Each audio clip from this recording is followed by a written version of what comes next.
Hey, good evening, guys. We're here at Bollocks this evening, and we are in the Bozard Ford Studio. Damn right we are. We got to tell you about the wonderful people at Bozard for over 75 years. Bozard Ford Lincoln has been a trusted name in St. Augustine, built on family values, honesty, and doing things the right way. With over 1,200 vehicles to choose from, no surprise pricing. I got the hiccups. And drive happy guarantee. Bozard makes car. I shouldn't have had that chocolate bar. Buying simple and stress-free. That's the Bozard difference. Their state-of-the-art facility features 91 climate-controlled service bays, a quick lane for no appointment maintenance, and over 40 mobile service vans to serve at your convenience. And Ford's Garage Restaurant right on site, just off I-95 and State Road 16. Bozard Ford Lincoln, they're driven to inspire. All righty, if you're looking for classic diner food done right, have we got a place for you? Actually, a choice of two. Anastasia Diner and Moultrie Creek Diner are local favorites serving up home-style comfort with generous portions. Start your day with their hubcap-sized pancakes and made-to-order omelets, or stop in later for juicy burgers and crispy fries that always hit the spot. Known for friendly service and a welcoming atmosphere, these diners are perfect for breakfast, lunch, or a laid-back meal with family and friends. Anastasia and Moultrie Creek Diners. Tell them Andy sent you. Food is really good there. Yeah, so good. All right, and if you need a roof done, these are the guys to call. For over 20 years, A to Z Roofing and Waterproofing has been protecting homes and businesses across St. Augustine and St. Johns County, specializing in shingle, metal, tile, and flat roofing. A to Z delivers quality craftsmanship built to withstand Florida's toughest weather. From free estimates to long-term warranties, their team puts customer satisfaction first on every job. When it comes to experience, reliability, and results you can trust, start at the top. A to Z Roofing and Waterproofing, covering you from the top down. Finally, I nailed that one. Well, I screw that one up every week, and I finally got it right the first time in like 6 weeks. Well, that's because you bollocksed up the Bozard reading. I did. Well, that was a hiccup, so I don't. That was so. I got to tell you about the other incredible sponsors that we have. We have Brightway Insurance, St. Augustine Pirate and Treasure Museum, St. Anastasia Construction Group, Synergy Power Solutions, Abear Kresge and Associates, Powell Heating and Air, Meehan's Irish Pub, A.D. Davis Construction, and of course St. Augustine Distillery, along with Citygate Spirits. And you get that one and these two together. Yep. And boom. We are on to the show. All right. How was your weekend, sir? It was good. It was fairly uneventful. We went to the Bohemian Fest yesterday down in Palm Coast, a beautiful area down there. Florida Agricultural Museum or something like that's where it was held. Okay. And I participated in the sound gardening thing where you just play the music and you just kind of lay there and the music kind of relaxes you, and they work on your breathing and all of that. So I'm not sure. I think I screwed up on the name of it. So I'm sure if Rebecca's watching, she will correct me. Was there a lot of poetry and finger snapping? There was a lot of finger snapping. There was a lot of, Right. I don't know. A lot of yoga. A lot of yoga? Yeah, a lot of yoga stuff. I prefer the yogurt, but okay. Yeah, a lot of yoga. I mean, I enjoyed the donkey scooter. He was pretty cool, and a miniature horse named Churro was really cool. So Cinnamon sugar? Churro and Scooter, was a nice, and it was a beautiful day. Right. It was a beautiful day to be outside. So. It was. Yeah. So, all right. Well, what about your weekend? What happened with you? We know where Blake was at. We got all the videos. Absolutely. He was going vroom vroom. That's at our man trackside. He wasn't. He was watching him go vroom vroom. Well. Yeah, and recording the vrooms. Right. And the vrooms. It was good. No, it was kind of a laid back weekend for us as well. Went to the Classic Car Museum on Saturday and learned how to play a new card game after that. What'd you learn? It's called 313. Okay. And it's basically a 2-hour round of gin rummy-esque. You start with 3 cards, and you can go out when you have a 3-card run, either 3 of a kind or whatever. And jokers are wild in every hand. You're playing with 2 decks. Okay. Jokers are in the decks, and jokers are wild every hand. And then whatever the denomination of the cards in your hand are. So like the first round, Do you play get as a team or you play individual. You play an individual. And so you dealt so it's 3 not like cards first. Canasta. Canasta you play with 2 decks and it's all about runs and. Well, this is about runs or right, exactly. Yeah. But you start with 3 cards in your first hand, and so it's 3s and jokers are wild. And then once that finishes, you go to 4 cards, and then 4s and jokers are wild, gotcha. etc. and so forth. So by the time you get up to 13 cards with kings being wild, you can do a run of 5. You can't do anything less than 3, so you can't put 2 together to make a run. But you can do the 3 of a kind, or you can do. I had a run that was almost, and it had to be suited. If you're doing a straight, it's got to be straight. Flush, yeah, right? yeah, It's got to be a flush. Yeah. It can't can't be a straight. It's got to be suited. And I had one that was like 3 to the king in one suit. So that kind of worked out pretty well. It was a fun game. It's not a quick game by any stretch of the imagination, and you sort of got to figure out how to juggle 13 cards in your hand when you get up to kings. Yeah. But it was fun. I had a good time playing it. Yeah, we had the little disc. We played a lot of Canasta growing up, and we had the little disc card holders, which when I was a kid was very important because I had right, little kids' hands. I had Marco hands, right. So I couldn't hold them all. So I mean, the little disc was were very valuable in the game of Canasta. So 313 was fun. Okay, very nice, very nice. So it's always good learning different card games. Blake, so what was the highlight and the low light of St. Pete? So I definitely will say the highlight was definitely just like getting up close and access to like the drivers, the cars, being in the paddock area, which is just fancy speak for the garage area. Just being up and being up there and so close to like everyone was just like an amazing experience. Like I wouldn't have had this experience like if I didn't have the credential with me. So it was definitely great to.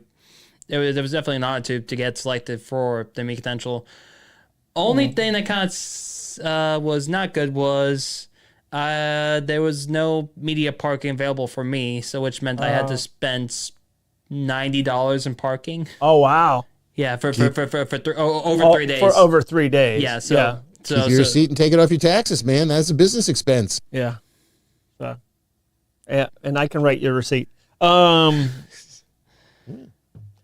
right. Yeah, but anyway, but thank you again for watching, everyone. I will say one thing though. I know some of you might not be fans of IndyCar, but like NASCAR. But I highly recommend if I do go to like other events that is in NASCAR, please still watch it because NASCAR will still use that method to see if I'm eligible to go to like other NASCAR events because I want to go to the Daytona 500. Well, that's what I was going to ask because the Truck Series was there, so this was a mix of NASCAR and Indy. Yes. So will that help you possibly getting credentials to Daytona and Miami when those events come around? Maybe we'll see. I think possibly just covering NASCAR as just talk about NASCAR more like was just like short 10-minute segments if like once a month maybe that might help. So to at least know to at least maybe show, you need to do like a trackside update and splash it out there. So do like Chris Berman. No, just Chris Berman it. What? All the different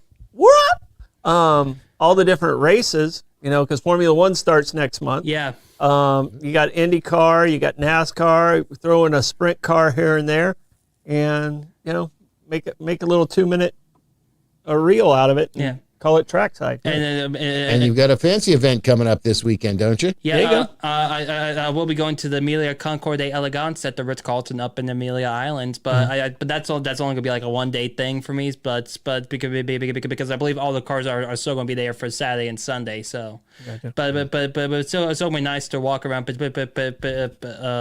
pretend I'm a little bit at least with my pinky out. Got to drink with the pinky out. That's it. Drink with the pinky out. That's it. And don't genuflect in the wrong way. You might have bidding on one of those cars. Yeah. True. All right. So, Lenny, we got 5 questions coming up, but there's so much going on in the world. Yes, there is. We decided not really to throw out a lot of topics today and talk about what's happening, between Iran, Israel, the U.S., the Persian Gulf area, the Gulf of Oman. I mean,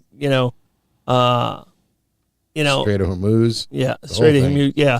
So we've had ships there for months now. And we've had ships that have kind of been guiding and making sure things are getting through. With where you're at, what the hell was Iran thinking? You know? You know who's sitting on Pennsylvania Avenue. Right.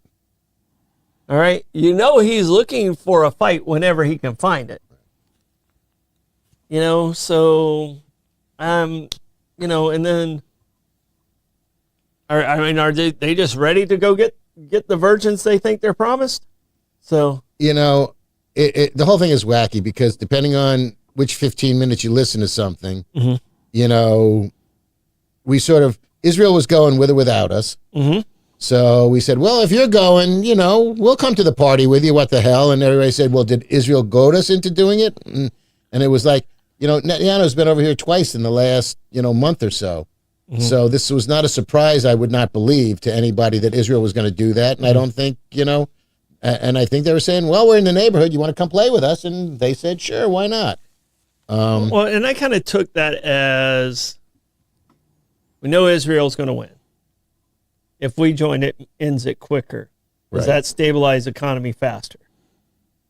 That's what played in my head, and I don't know if I'm being overly optimistic about it. And then the Ayatollah coming out and saying, come get me, and basically snubbing his nose and saying, I'm coming to get you. And how'd that work? Have you not read the press releases on this guy? Yeah, really? Do they not translate well to his language? I don't know. Because it doesn't make sense to me why the best thing for them is for us to stay out of it entirely. Correct. And then he goes and antagonizes and pretty much calls out the biggest bully in the world, saying, oh, you won't do anything. Yeah. Oh, yeah, he will. Right. Yeah, no, he Oops. definitely. Right. Yeah, he definitely will. Well, this was not a surprise either because if you read the information there, they've been following the Ayatollah for months and months. Whether it's Israel and Mossad or us and the CIA, they kind of knew where this guy was the entire time, and they were just waiting for the opportunity to go drop something on his head, which they did. I kind of kind of chuckle, and I suppose we shouldn't be making light of this, but so you knocked off the supreme leader, you knocked off two of their highest ranking military men, the admiral of the Navy, or the leader of the Navy, and the leader of the Revolutionary Guard, I believe, and a couple others a little further down the line. And I think Israel is just continuing to knock off leadership every time they get a chance. But then they stand up and say, "Yeah, we're not scared of you. We're going to get you." It's like it's big talk, but what can they do? Yeah. On the other hand, I was listening to something this afternoon, and it was like they've sent 10,000 drones into Israel and the Middle East. The problem is the countries that have been hosting our military bases. They're picking on little Bahrain. Yeah, Bahrain. You've got Kuwait, Abu Dhabi. They're all the UAE. And that's where they're really messing and that's up. where they're aiming. So that's where our soldiers were killed in a base in Kuwait. The planes that were shot down, all the pilots and airmen were out safely. So none of the planes. How that many got got shut down? 3? I think it was 3. Okay. Yeah, because I think that's there were the count 6. I saw. Right. Yeah, because there were 6 people that made it to safety. But it's just, and now it's, the president's going, well, first of all, he prefaced it by saying, there may be loss of American life, so I don't want you to think that there won't be. And then the next day you find out that there were 3 soldiers and now 4 soldiers killed, and it's up to 6 today. Which, considering there's 10,000 Scuds or drones going every couple hours, is pretty impressive. Where do they get this hardware from? How many drones are they? These are not small things. These are not like the drones that you put up to check your roof on your house. Yeah. These things need a runway, and they're big, and they're winged, and they're loud. 10,000 of them, and and they've got stockpiles. And they've got stockpiles of missiles. Yeah, how many of those they got left now? You know, Yeah, that's- according to that's- them, they still got a lot. Yeah. But the question is, how many do we have? We will find out. Yeah, right, when they Yeah. run out. Yeah, we will find out. And because I can tell you right now, Trump's going to deplete everything he possibly can deplete with him so he doesn't have to go back again. The one thing about Well- Trump in this situation is I think he's the kind of guy who's going to finish it. And hopefully Well- it's at minimum American lives that get lost. So Right. I don't like any of them losing their lives at all, but hopefully it's at a minimum of The what- only issue with this is we played this game once a couple months ago, or how long ago was it, when we completely obliterated their nuclear potential. Mm-hmm. And it was over and done, and it was a fait accompli. And now all of a sudden, well, we didn't quite obliterate it. They started rebuilding, so we had to go back to finish the job. Mm-hmm. So are we going to have to go back and finish the job again? You got to cut off the head of the snake if you want the snake to die. Okay. Well, you know, I mean, that- the original goal was ending their nuclear capabilities. Yeah, but you And got by to all cut it. claims, we did until we didn't. So we'll see what happens. Yeah. Yeah. No. And then the other question, because we talked about this a minute before we came on the air, is Yeah, the technology doesn't go away. The hardware goes away. I mean, the technology is still in those scientists' heads. I mean, and, Well, and to you know. think we're the only ones that have brilliant scientists is very egotistical of Americans that do Absolutely. believe that that's true. That there's not other smart men in the entire in these worlds. They think of them as third world countries, but this is not a third world country. never has been. This is a they have some very brilliant people on their side, and then some that really didn't calculate properly. And I think a lot of those scientists are looking over their shoulder now because Israel doesn't hesitate to, and your point is well taken. Yeah, we can blow up the factory, but if there's another scientist, they'll build another factory. So, Yeah. Israel's been working on killing the scientists. Mm-hmm. So, or America, I'll make you a better offer. Come over here. Very Warner von Braun of them. Mm-hmm. So, but the question I have is, for months and months, you heard about, we really can't send more armaments to Ukraine because perish the thought we have to fight Russia or China goes into Taiwan. We need our own armaments to fight that conflict if that conflict should happen, which fortunately right now it hasn't, and hopefully it never will. However, now he's talking about, it could be 4 weeks more, it could be 5 weeks more, or until we're done. And they're using a tremendous amount of armament now. So, Well, I mean, buy defense stocks. Let's go to Ukraine real quick, and we're jumping around a little bit. Sure. I'm sorry because I'm making us jump around. Let's go to Ukraine, but let's go to the head of the snake again. I don't think the American people and the leadership of the Americans trust the Steve Jobs of leadership, Zelensky, I don't think they trust him. Okay. So I think that is how things are getting held back from Ukraine. Trust them in what fashion? With technology, with what we have to offer militarily. I don't think they trust him to the full extent. I think they trust him a little bit more than Putin. Well, if you But trust I don't- Putin, you're nuts. Yeah, you're absolutely nuts if you trust him at all. But I don't think they trust. How do you say it? Is it Zelensky? Zelensky. Zelensky. Vladimir Zelensky. Zelensky. I don't think there's a trust factor with Zelensky. So I think there's a little more. Israel has a little give and take with the U.S. Mm-hmm. The Ukraine is 100% give from the U.S. Right. We're not getting anything from Israel other than the fact that they're, you keep hearing the word proxy. Hezbollah is Iran's proxy. Hamas is Iran's proxy. Well, for all intents and purposes, Israel is the United States proxy in the Middle East. They're doing stuff and, with either a wink and a nudge from the United States or with complete permission from the United States to go do what they're doing, So it's going to be interesting to see. And Barbara Jean, China, when you say China's trying to send Iran, that financially doesn't make sense, and China works off of finances. Right. So I'm, that's the whole thing with the social media where we're at today. Right. Like we can't even tell if the fights are AI that we're seeing, the video coverage that we're seeing. The plane coming down, yeah. It's so realistic. Right. okay, did that really get shot, or was that? And then you can't tell if it's American or Iranian, like who's shooting at who. So it's really tough with today's Technology. Yeah. technology and the information being shared. But I believe that Iran is one of the few people that are still sending oil to China through the embargoes. Mm-hmm. So I don't think to Russia, but I thought China is being supplied oil from Yeah. Iran. Yeah. And I'm not But positive of that. China, and here's why I'm saying, Barbara Jean, that China sends weapons to Iran. China needs for their economy the U.S. to pay them back. China does that, then the U.S. has an automatic excuse of saying, you're trying to destroy my country, we're not paying you back, and then that destroys their economy. Everything comes back to the almighty dollar.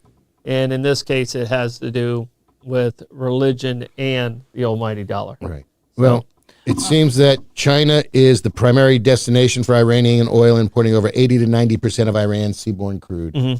So there is some commercial give and take there. So if China is going to send armament to Iran, which I agree with you, I think would be I think it would be a death mistake. sentence for China Right. financially. Right.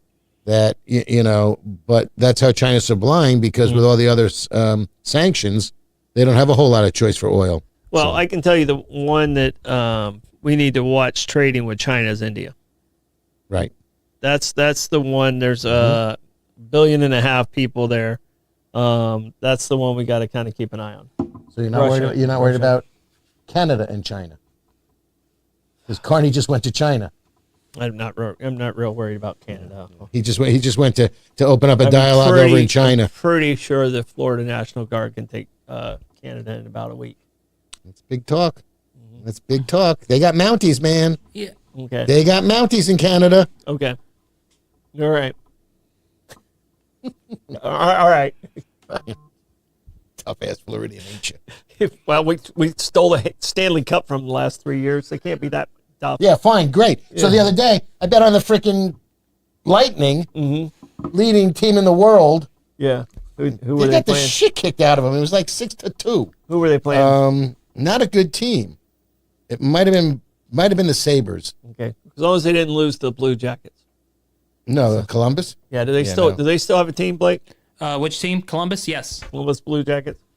So have they had a winning season yet? Yeah, they have. They, I believe, they beat the Lightning in like 2019, like when they were like the 8th seed in the playoffs. Oh, okay. All right. Yeah, and real quick about this war, like, so I like personally, I'm not like, it's still too early to say like what the results are going to be. Yeah. But however, one thing that interests me, like as a sports guy, is basically how is this affecting other events right now? Because one of the big things that's going, because as my dad mentioned, next weekend is the start of the Formula One season, and A lot of that stuff takes place in the Middle East. yeah, because I believe the first Middle East event is, I believe, Bahrain in April 12th. Then you have Saudi Arabia on April 19th. So but Bahrain's a big one because I believe like less than 2 miles away, 3 miles away is a U.S. base. And they're being shelled over there today. They're being shelled right now. So Yeah. It was a rude awakening for the people in Dubai eating their Dubai chocolate. For all of a sudden now, there's missiles and drones going into Dubai, of all places. they actually, Abu Dhabi, right? yeah, they The actually, UAE. I believe they actually destroyed part of the Emirates terminal, the one that has the first class lounge. So and my dad and I always joked that Win the lottery. That's where we're going. Well, that might be a little bit delayed. I'd wait a couple of weeks. Yeah. That's all I'm saying. I'd Without wait a a doubt. couple of weeks. But I mean, here's the thing that like I said, I'm not understanding the strategy of Iran. They have no choice. They've got to try to defend themselves or completely capitulate. But going into Dubai and going into these other countries that are Muslim based countries. Right. It's one thing to say, oh, these evil Christians and Jewish countries are attacking us. But then when they turn around and attack their own Muslim nations, it kind of takes that argument out of the way for me. I mean, I'm trying to make sense of what they're doing with their strategy, and it just doesn't make sense to me at all. So, Yeah. Yeah, and that leads me to one thing. One thing I think about President Trump was, didn't in his first term like allow the Iran deal to fade away, like the 2015 Iran deal that the big five countries and I believe The nuclear deal? yes, Yeah, he backed out of it. yeah. Yeah, he backed out of it. do you think Iran was following it at all? The reason he backed out of it is because Iran wasn't following it, which came to be true. So, I mean, that was the right move. It didn't. I agree. It seemed like a really bad move, but when we find out 2 years later that they did not stop and they continued to work on it the entire time, the Iranian government was lying to us. So that one ended up being the right decision. So I didn't agree. I did not agree with him at the time when that took place, and I don't know if he just got lucky with the foreshadowing of that, which could have happened too. But well, I don't know if they. I mean, they've probably been doing this all along, but I don't know if they started up in earnest until after he backed out, and they said, "Okay, fine, we don't have inspectors anymore. Go build some more stuff." no, the technology that they had was further advanced than when they discovered it. It wasn't like you don't all of a sudden learn calculus. I still don't understand what calculus is. I don't keep either. asking people to explain it to me, and then nobody can. Well, Screw you, Mister. What was it? Who created calculus? Some evil Euclid. genius. Euclid. Euclidean. Yeah. I thought that was geometry. Might have been. So I thought it was Euclidean geometry. Was it Euclid? Okay. I don't know. I don't. Like I said, I keep asking people to explain calculus to me, and they can't. All right, Blake. And What are you that's all saying? me. all right, so here's what official statement said. So this came from the International Atomic Energy Agency, IAEA, which monitors the nuclear activity for Iran at the time from 2016 to 2018. Iran uranium enriched to 3.67% when it actually stayed below the 300 kilogram limit, and believe that the number that was stated was like 123 kilograms in nuclear material. So the IAEA did say that during 2016 to 2018, before the U.S. withdrawal, that they did follow their standards, but it was not until the U.S. backed out and put their own sanctions on it. That they put their own sanctions on. Right. Yes. Yeah. That was when I So it just miraculously appears, the uranium and everything. Yes. After. Okay. All right. I was born at night, but not last night.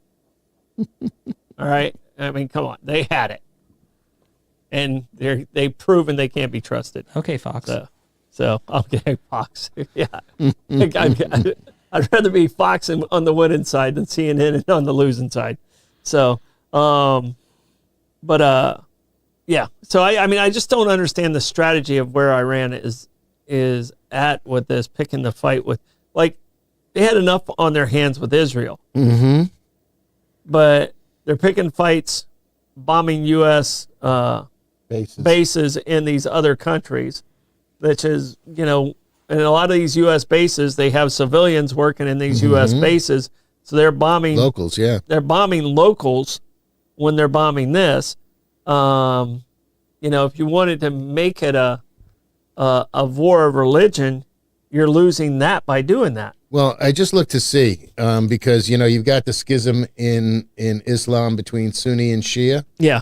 and I looked to see if the countries that Iran is that are hosting the United States that Iran is shooting at are Sunni or Shia, and most of them are Shia. Iran is 90% Shia. Iraq is 65% Shia. Bahrain is primarily Shia. Saudi Arabia, Qatar, the UAE, and Kuwait are Sunni.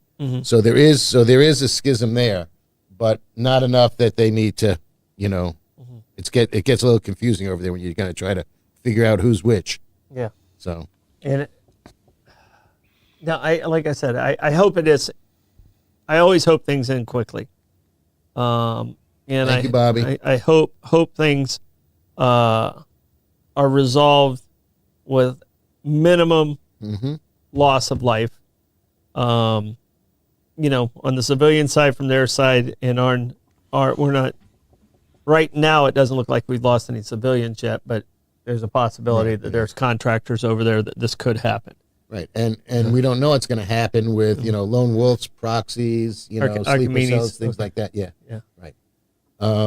So it's going to be tough to see what happens with all of that as well. We don't need another World Trade Center building to come down for some reason. It's a perilous time in the world, and it has been for quite some time. But we'll see.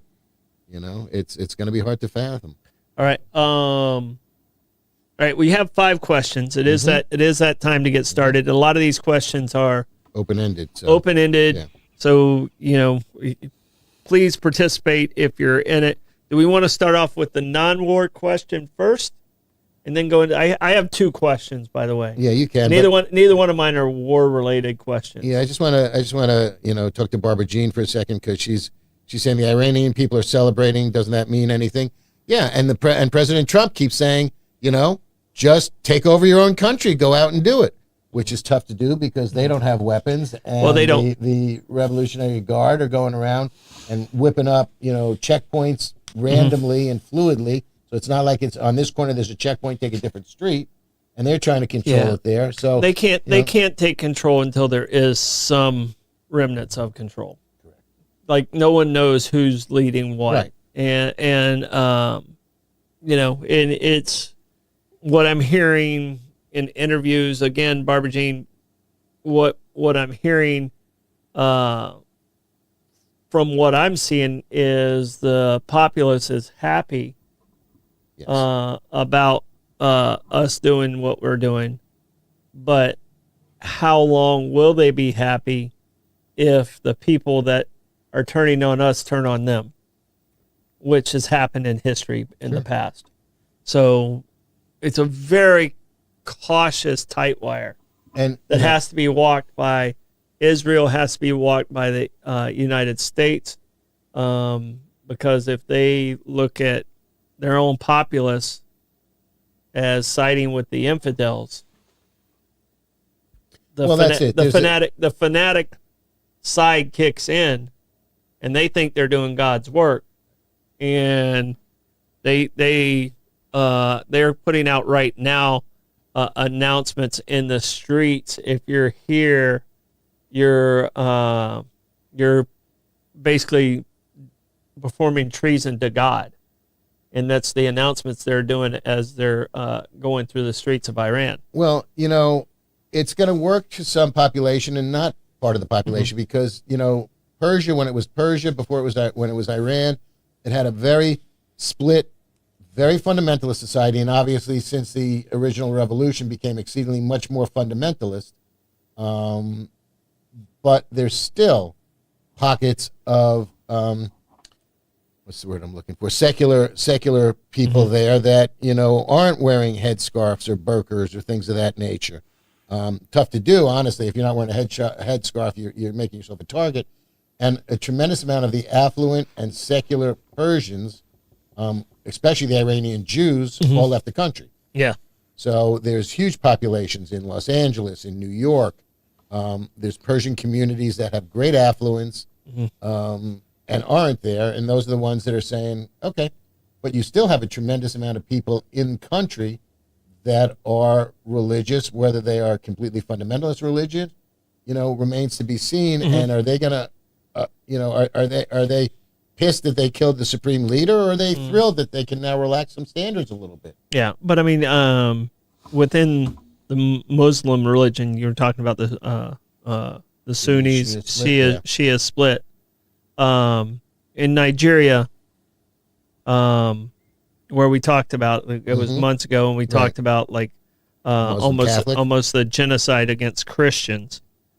If this continues, and the Sunni Shia, like what happened in Rwanda, it can spin very, very quickly. Yeah. And that fight, they stop fighting us and start fighting each other. And then it's an absolute bloodbath of children and innocent people. Correct. And I think that's happened a little bit in Nigeria. I could see this happening if we don't complete the job. in Iran. Now we're here. Now we've made the mess. We got to make sure we clean up the mess. It's our kitchen now. Well, that's it. Yeah. It's our kitchen, so you got to make sure you clean up the kitchen before you leave. Well, the other thing with this is, is it regime change or is it not regime change? Because Trump better be careful, because there's people in this country that want regime change as well. Mm-hmm. So, he's got to be a little bit careful with his language and his nomenclature, because, you keep asking for regime change, somebody might take you up on it. Mm-hmm. I mean, we've already played this game in Venezuela, and now nobody even thinks about Venezuela because their country's running along. Mm-hmm. They left his vice president in place. You took out Maduro. You haven't heard. He was a bad dude. Right, but you haven't heard word one about Venezuela, or if anything has changed in Venezuela. Yeah. Now he's saber rattling, and poor Cuba's on the balls of its ass. They can't turn a light bulb on in Cuba. Mm-hmm. So, you're expecting some kind of regime change in Cuba there as well. Now he's asking for regime change in Iran. Cuba's down there doing the same thing the Ayatollah was doing. They're talking shit. Well, with who? Yeah. Cuba can't turn on a light. I know, They have no electricity. They're still like you said, it's a Monty Python. It's almost a Monty Python skit. Right. I'll bite you. Right. I mean, Iran's talking real tough, but and who the hell were these guys in the boat that Cuba got? They were Cubans from America coming from Florida. There were two boats. They lost one. They were Cubans, right? Who had a registered boat from Florida. Were they two of them? One broke down, and they piled into the other one. Were they legally in the U.S.? Don't know, but it was like a mini Bay of Pigs that didn't work out too well. But what was their plan? Don't know. See, that's what I was going to say. Right now, you've got a bunch of little fires and some big fires in all candor around the world on this planet right now, and I don't think there's anybody. And correct me if I'm wrong, or find somebody who knows what the hell's going on. Nobody's got a long-term vision for any of this shit. Mm-hmm. This is all reaction. We got to get this guy out of here. Well, who's got the next 3 steps? You've got the Ayatollahs out of there. What's the next stage for Iran? Cuba's easier because it's a much smaller, much confined, much regionally. We'll make Marco Rubio president of Cuba. We'll send him home. No, why? He was born here. Well, send him back. He was born here. All right, he was born here. Fine. His parents got away from Batista, right? So Batista or Fidel. Yeah. I'll definitely rather have the U.S. send Ted Cruz back as president of Cuba, though. Yeah, I can tell you right now, Marco's coming off pretty well. Yeah. And JD's looking over his shoulder. I think he's doing a real good job. And JD's like, can I have one of those good jobs? Because JD gets handed. Grow up. JD gets handed the crap jobs. Right. But he's handling them. Yeah. Right. So it's like better than anticipated, I think, for a lot of people, honestly. But Marco to me is performing. Yeah, he's performing better than anticipated. Better than anticipated. Yeah. JD's just a loudmouth. Yeah. So JD's a guy who likes the fame. Marco, he doesn't shy away from a camera either. No. But you can't have a president that does shy away from a camera right now. I mean, I don't know who would be a good example of somebody who was in leader. Eisenhower, maybe. He wasn't a real camera hog guy. No, it was different. They were because television was just coming into its own. Mm-hmm. So, all right, 5 questions. First question. I actually have 2. We have 6 questions today. Do you use a tube of toothpaste? Do you use the little container? What type of toothpaste do you use? And how, on a level of messiness, 1 being completely clean, 10 being messy? What does your toothpaste situation look like at your house? 1. It's a very clean. Right. It's a tube. It is a tube. Every now and again, I get that little thing that you slide on the end of it and can roll it up a little bit. But then as you get there, it unrolls. Gotcha. But that's good to squeeze everything up and keep it neat. And then you roll it back the other way, the opposite way to get what's left on that side. So, that works out pretty well. Blake, you're a tube guy, and I'm not. So so I am a tube guy, but mostly mainly because because I used to use the same toothpaste as you, the little scope balls, and I wasn't like a fan of those, so I actually moved over from like Colgate. Yeah. So I use I use the Scope little container, Okay. that little squeeze thing, so it's very clean. All right. The only problem with it is you have to make sure you put it upside down. Right. When you have an gravity ADHD feed. girlfriend doing the exact same thing every day, sometimes it's a problem. So, you know, and you're still in the comments. All right. I'm listening. Yeah, you're not on the show. Hi, right here. Yeah. How are you? Yeah. My toothpaste I want is you a to one. be here. I want My you to be toothpaste here. is a 1. We're Well, I'm trying engaging- to explain we're to Josh. engaging. Josh is going, we've got to close the borders or sleeper cells are coming in. And I'm trying to explain to him that sleeper cells have been here for a long already time here. and they're already embedded in. We gotta- watch the Americans. It's a great show. We gotta weed them out. Right. All right. So you're Blake. Where would you consider yourself? About a 3? I've seen your toothpaste. It's not a 1. On the messy scale, Yeah. I would say it is self-contained, but it is a little bit messy. So You got a little of that crustacean. 3.5. All right. Question number 2, and then we're going to get to the war go ahead. questions. What ethnic food is missing here in St. Augustine? What food do we not have here? Because it's gotten a lot better in my 40 years here.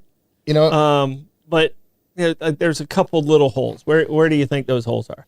well, we were talking about this last night that, when 5-6 years ago, when it was time to go out to dinner, you had a choice of 3 or 4 places.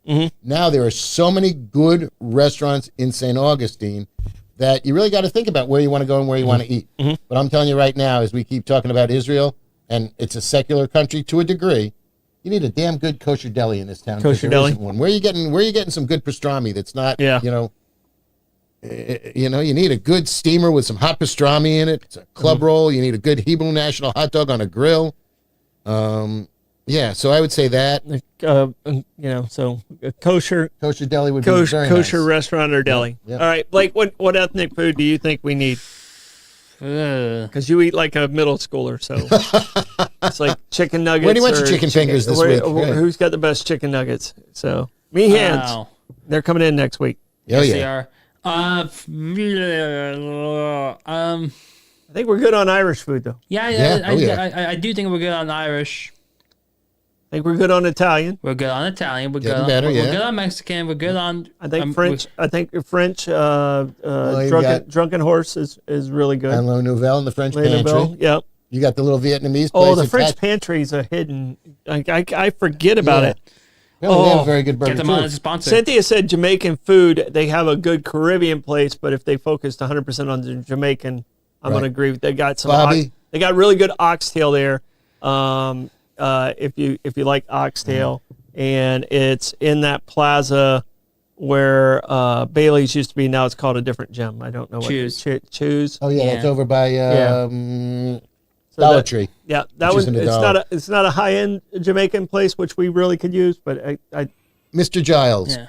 Tuesday nights at Little Margie's. They do Filipino food every Tuesday. oh yeah, they got really good lumpias and pancit. Okay, right. Yep. Pancit. Uh, Because Bobby was asking for Filipino food, and I know they do it every Tuesday little night. Little Margie, and they actually On have Tuesdays. they have the pancit on the regular menu, Oh, okay, even good. not on Tuesday. Right.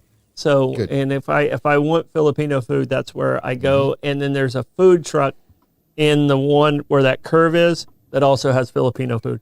hold on. yes. Do we have any That was- good? Do that we was- have any good Creole section like good like Louisiana Creole like style food? a real Creole Cajun kind of restaurant. Yeah. You can cheat around at Harry's a little bit. Yeah. So, Harry's has some of that. yeah, a little bit. Greek, I like Georgie's Diner, you and I got like Athena Athena's. in the plaza. Yeah, Athena's good. Right. So, so that's my Greek go-to. But all right, and we do have one Indian restaurant, which is Namaste south of town, but it's more of a buffet. But I think we need, there's one in Palm Coast that's really good, and there's one in Jacksonville that's really good. Like to have a real like good butter chicken. Okay. So, I'm gonna go with Indian. Okay. Viking food. Not Okay. quite sure what that is, except Yeah, it it's sounds like probably it sounds a lot like of fish. white salty fish. right. So, It's because been buried underground when for I 6 was- months. when I was in Iceland, ooh, that was not good food. So, all right. Your question number 3, sir. Okay, so if you had to join the armed forces, which branch would you choose? Which Army, branch? Navy, Air Force, Space Cadets, Coast Guard, Marines? Space cadets. That's Space what they're, cadets. Yeah, that's what an they're option, officially isn't it? called. Isn't that an Space option? Force. Yeah. Space Not an Force. option? Yeah, not space cadets. All right, well, This isn't space balls. damn it. All right, well, So- that's less attractive now. If I was a young man, All right, I think it would be the Space Force. okay. All right. At my age now, I would probably lean towards Air Force. Okay. So I'm not a guy that wants to. I don't like being cold, and Okay. you go. You might end up in Alaska with the Space Cadets. You go in the infantry. Yeah, you're slogging. Yeah, but you're in the hotel. Where you're in a hotel if you're in the Air Force and if you're in the Space Force. Bobby, is that true? Right. Yeah. Uh-huh. So you're not in the foxhole as much. Yeah, foxhole, World War I type warfare doesn't attract me in any way, shape, or form. I don't like being cold. I can appreciate that. Yeah. And interestingly now, the Arctic Circle and Antarctica are the two future battlegrounds that people are looking for territory for. 'Cause Russia's been moving into the Arctic Circle for years and years and years. They've got some pretty James Bond-like bases there. So, Blake? I think if you made me pick my order, it would be Space Force, Air Force, Navy, Army, Marines. No Coast Guard? If you throw Coast Guard in there, they'll probably fit between Air Force and Navy. Okay. So, Blake? I'm also gonna go easy as well and say Space Force, but Okay. but probably second one probably have to be Navy. Navy. Okay. I would take anyone where they would allow me to do military intelligence. That's where my my 'cause- brain's at. Yeah. I would be like, okay, just leave me in Tampa at McDill. Yeah. So, and I think Tampa might be one of the safest cities because of Not St. Pete? Yeah, different That was for you, Blake, my friend. different city. they're very different. As I'm learning. Yes. People that live in St. Pete will get mad at you if you call St. Pete Tampa, and people from Tampa will get mad at you if you call Tampa St. Pete. I'm pretty sure if someone went after McDill, there would be just the most ridiculous resistance that people don't even realize in little old Tampa, Florida. Right. That's don't go there. No. Right. So And we've got, up by Jacksonville. unless you plan on you can knock it out, but don't go there. Right. Right. You got one shot. Yeah, Right. you're not going to get a second You swing got at it. one shot. You're not going to get a second swing at it. All right, next question. Which battle or war throughout history is the most interesting to you? It can be a battle in a war. It could be a war in particular. Battle hands down is D-Day. Okay. To me, hands down it is D-Day. War in general. I'm probably going to have to go with the Revolutionary War Okay. because they went up against just unsurmountable odds. Mhm. They had to come up with a completely different type of warfare Yeah. to make it even close. The spy game that they had saved them thousands of lives. Sure. Can't say hundreds of thousands because not that many. There weren't that many died. people here. Or Right. that many people here. And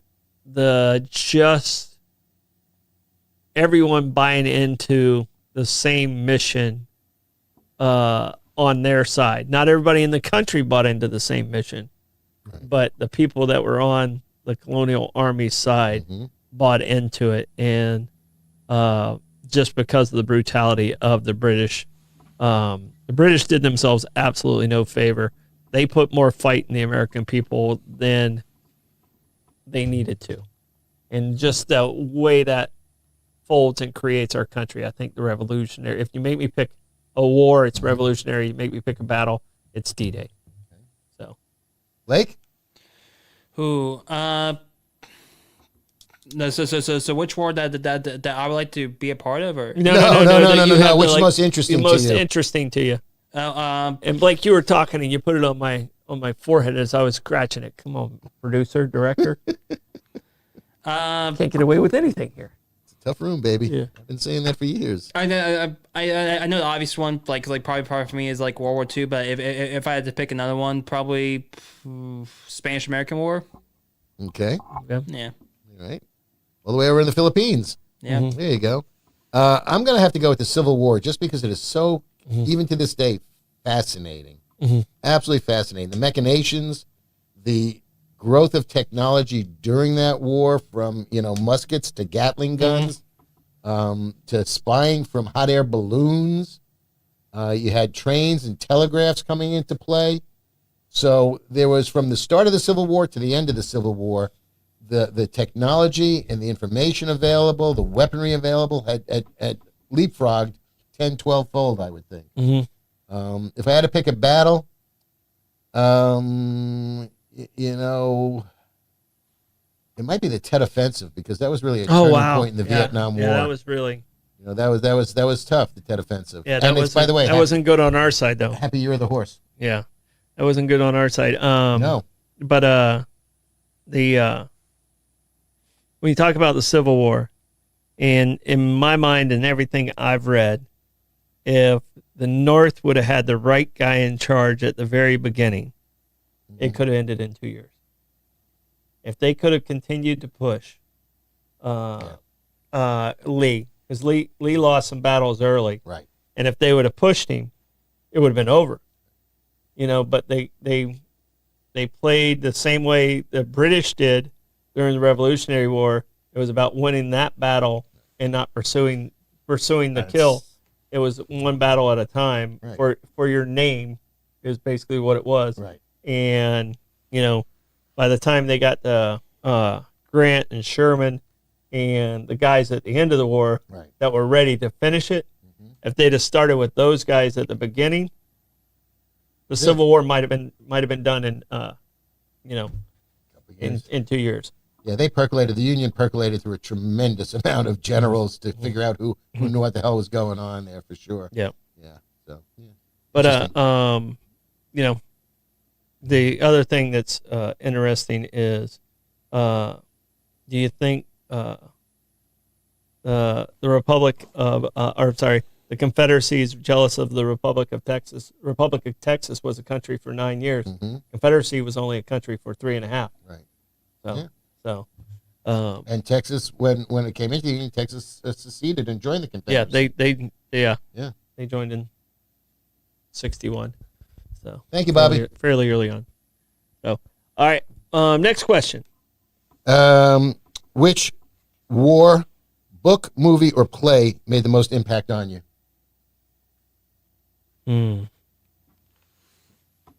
Book, movie, or play? There's a lot to choose from there, by the way. Yeah, I watched Tora, The original, the original, with my grandfather, Toshiro Mifune. Yeah, that was who served in the Pacific. So I would have to say, because the company I had, and where that took place, I'd have to say that one, Okay. just on a personal level. Trying to think of another one that really had that anywhere close to that kind of impact. Gone with the Wind was you got to consider that a war movie. Sure. And I think that's kind of where you kind of, for a lot of us, we got our love for the history of the Civil War. So I'd say that one probably brought that one to me. I really enjoyed the movie Lincoln. Yeah. With Daniel Day-Lewis. But I'm gonna have to go with Band of Brothers. Thank you. It's not a movie. It's a Well, series. It's a Right. series. Right. So I think Band of Brothers has got to be the one that was the most impactful, that kind of let you feel what these guys were feeling. So I'm going with Band of Brothers. Blake? Sorry, it took me a long time to get there. No, you got to So, work through it, and I'm with you. Because But on a personal level, it's still Tora because of the company I had when I watched it. For me, I probably boy with the striped pajamas. That one just understanding what happened and like especially after going through the Holocaust. the Holocaust Museum in Washington D.C. That was just like That's, like that's a kick in the old gonads. yeah Yeah. that is. I'm going to go with the Andersonville trial. Okay. I read the book, and that was really, I mean, they just starved these guys out. They just starved. yeah. I mean, it was one of the most horrific prison camps ever in the Civil War. Andersonville. It was horrible. And I think the book, I'm trying to see, but I think the book was written by Lew Wallace, if I'm not mistaken. Oh, George C. Scott directed the movie, but I believe it was directed by Lew Wallace, who also wrote Ben-Hur, and he was a general. But yeah, that was just horrific. But I agree with you. Band of Brothers, and then on top of that, well, you got Saving Private Ryan, which was Band of Brothers, also, very very similar. But then you've had The Pacific, and that was the slog through the Pacific, which was really gut wrenching as well. The contemporary one that was made in the last 3 years, and then what was the Air Force one that was just with Elvis in it, the kid who played Elvis, I'm not sure. and that was also fabulous. The Elvis movie that was in like 2022 with Austin Butler. Yeah, but he played in the Air Force movie. It was a series. It was another miniseries. You had the Pacific. There's so many great Masters movies. of the Air. Yeah, thank you. Yeah, That there's was so it. many great movies out there. I mean, Heartbreak Ridge. I mean, there's so many great ones out Hey, there. I'll take Pork Chop Hill any day of the Yeah, week. That yeah. was just, again, you still hear that. You hear that Chinese bugle, and you have to just shake. Okay. Yep. Good. Cool. All right. Last question. Who is the military figure you admire the most? I mean, George Washington has to be number one, and then I have to think of who's number two. There's so many great different personalities. Eisenhower was never a battlefield warrior. No. He was a master of Right. He was a tactician. strategy and logistics, which is what won World War II. The logistics won World War II. That and Patton's balls. Well, yeah. Well, and Germany overplaying their hand because they didn't have the logistics to go into Russia. Right. That was They made just, a that was just a bad move. They made a very bad mistake there. A bad move. So, in my mind, the greatest military mind, I don't think he ever lost a battle, is Alexander the Great. Okay. So Okay. George Washington lost a lot of battles, but he pressed and saw opportunities and took advantage of the opportunities. So Blake? I'm gonna say General Grant, like Okay. in the Civil War. Okay. I'm not going to take William Westmoreland. yeah, No, no, I'm not. No, please don't. I don't know. If I had to take a bad guy, I'd take Erwin Rommel Okay. because he was pretty brilliant, the Desert Fox. Mhm. And he, saw the handwriting on the wall earlier than anybody else. He, he got out of there when he could, Yeah. and it didn't work for him. But he realized that this was a failing effort. But Eisenhower is a tactician for sure.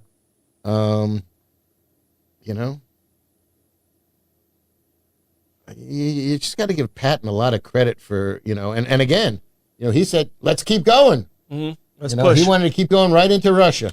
He was not stopping. And apparently, whether it was really an accident or whether they killed him, we may never know. Well, he got hit twice in the same day. In a car crash, yeah. Yeah. No, They were aiming for him? no. He got in the Jeep wreck. Right. He was walking across the road and got hit by another Jeep. The Told him not to second walk Jeep, under that ladder. the second Jeep's the one that killed him. Okay. You know, He didn't die in the scene. I thought he was. Did he die at it? But that's Yeah. That was the cause of. that was the cause. Yeah, I of thought so. Yeah. it was the cause of the second one that hit him. Okay. So, and there's a lot of mixed stories about yeah. his death. Yeah. So, Yeah. so Natural causes? No, I don't think so. he wasn't always warm and friendly, No, So- he was not. but he was a brilliant guy and he was a world class polo player. And a West Point grad. A West Point grad. So he came from a very wealthy family. So, Right. you know. All right. Well, that's the end of our show. Great show. Very informative. Appreciate you guys all in the comments there. I just got a message saying one of my elevators is down, so I get to handle that. Okay. All right. Fun times. Wave and smile. Stay safe. Wave and smile. Bye, everyone.